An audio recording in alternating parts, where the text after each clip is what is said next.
పాకిస్తాన్ రాజధాని ఇస్లామాబాద్లో ఒక భారీ పేలుడు జరిగింది. ఈ వార్తలు మీరు వినే ఉంటారు. అంటే ఒక షియా మసీదు. ఈ షియా ఏంటండి అంటే మీకు చూడండి, సున్నీ ముస్లిమ్స్ అని ఒక వర్గము, షియా ముస్లిమ్స్ అని ఒక వర్గం. జనరల్గా ఇస్లామిక్ బ్రదర్హుడ్ అంటారు, కానీ అక్కడ కూడా మీకు అహ్మదీస్ అని ఉంటారు, అలీస్ అని ఉంటారు. అంటే వివిధ జాతులు. ఇందులో మీకు అగ్రకులాలు ఎవరు అంటే సున్నీ ముస్లిమ్స్. ఇప్పుడు మీరు పాకిస్తాన్ తీసుకున్నారనుకోండి, 80% సున్నీ ముస్లిమ్సే ఉంటారు. అదే ఈరాన్ అన్నారు అనుకోండి, 80% షియా ముస్లిమ్స్ ఉంటారు. ఇవే వీళ్ళ మధ్య గొడవలండి.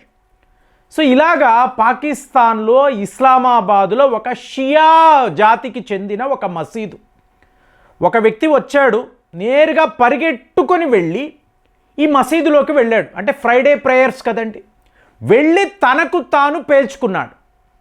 ఈ వార్తను మీరు డీప్గా ఆలోచించారనుకోండి ఫ్రెండ్స్, చూడండి, ఈ పాకిస్తాన్ ఆఫ్ఘనిస్తాన్ సరిహద్దుల్లో ఈ ట్రైనింగ్ సెంటర్స్ ఉంటాయి. అంటే నీకు నువ్వు ఎలా చనిపోవాలి, ఆత్మాహుతి దాడి చేసుకొని ఎలా చచ్చిపోవాలి అని ట్రైనింగ్ ఇస్తారండి. అంటే ముందు నీకు ఈ బాంబులు ఇలా ఇలా ఇలా ఫిట్ చేస్తారు, తరువాత నువ్వు ఇలా పరిగెట్టాలి, దగ్గరికి వెళ్ళిన వెంటనే బటన్ ఇలా నొక్కాలి, ముందు నువ్వు పేలిపోతావు, తరువాత ఈ మసీద్ అంతా కూడా పేలిపోతుంది, ఓకేనా అంటే ఎస్ బాస్.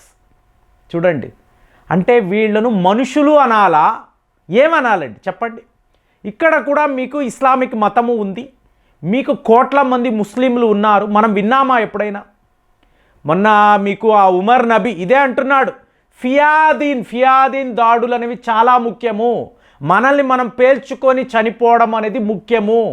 ఏంట్రా బాబు, ఏం చేస్తున్నారు, ఏం మాట్లాడుతున్నారు అంటే, ఒకవైపేమో సౌదీ అరేబియా అంటాం, యునైటెడ్ అరబ్ ఎమిరేట్స్ అంటాం, ఖతార్ అంటాం. ఆ బహ్రెయిన్ దేశాన్ని చూస్తే అసలు ఆ రిచ్నెస్ ఎలా ఉందండి. అక్కడేమో వాళ్ళు అంత హాయిగా ఆనందంగా మీకు అద్భుతమైన జీవితం జీవిస్తున్నారు.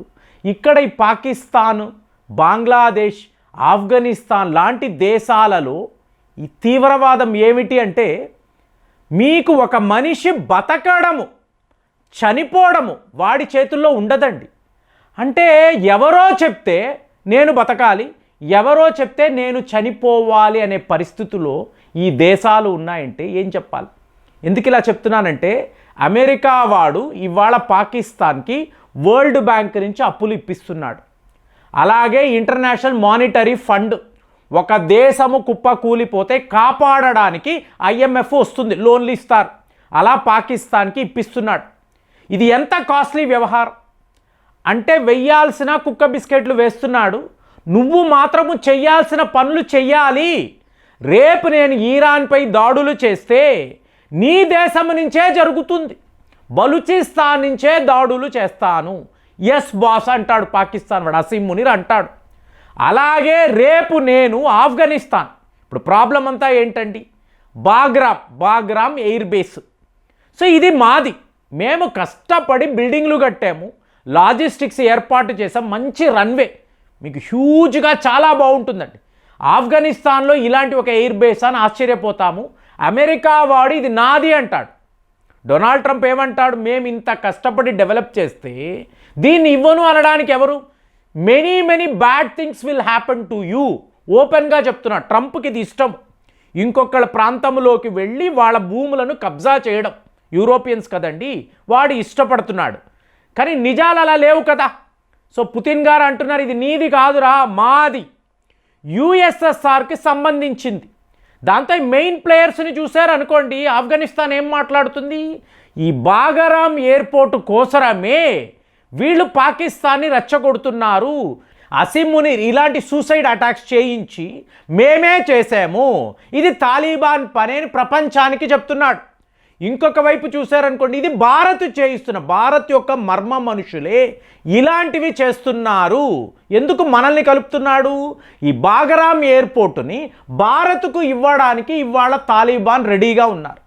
అంటే తజికిస్తాన్లో మనకు ఒక ఎయిర్ బేస్ ఉంది కదండి, అక్కడి నుంచి మనం ఆఫ్ఘనిస్తాన్కి ఈ బాగరామ్ ఎయిర్పోర్ట్కి మన యొక్క విమానాలు తీసుకువచ్చి ఇక్కడ రేడార్ సిస్టమ్స్ అనండి, ఎయిర్ డిఫెన్స్ సిస్టమ్స్ని రెడీ చేస్తున్నాం. రేపు ఆఫ్ఘనిస్తాన్ పాకిస్తాన్ మధ్య యుద్ధం వచ్చినప్పుడు వెనక నుంచి మనము పాకిస్తాన్ని కొట్టవచ్చు. ఇది మన ప్లాన్. అంటే చూడండి, ఎక్కడో ఏదో ఒక సంఘటన జరిగింది, ఒక మసీదులో ఇలాంటి పేలుడు, 31 మంది మరణించారు, 169 మంది గాయాల పాలయ్యారు. ఇవాళ వస్తున్న వార్తలు 1 అవర్ బ్యాక్ వాళ్ళు ఏం మాట్లాడుతున్నారు, 50కి పైగా మరణాలు, 200 మందికి పైగా గాయాలు. సో ఇలా మాట్లాడితే ఇది పెరుగుతూనే ఉంటుంది.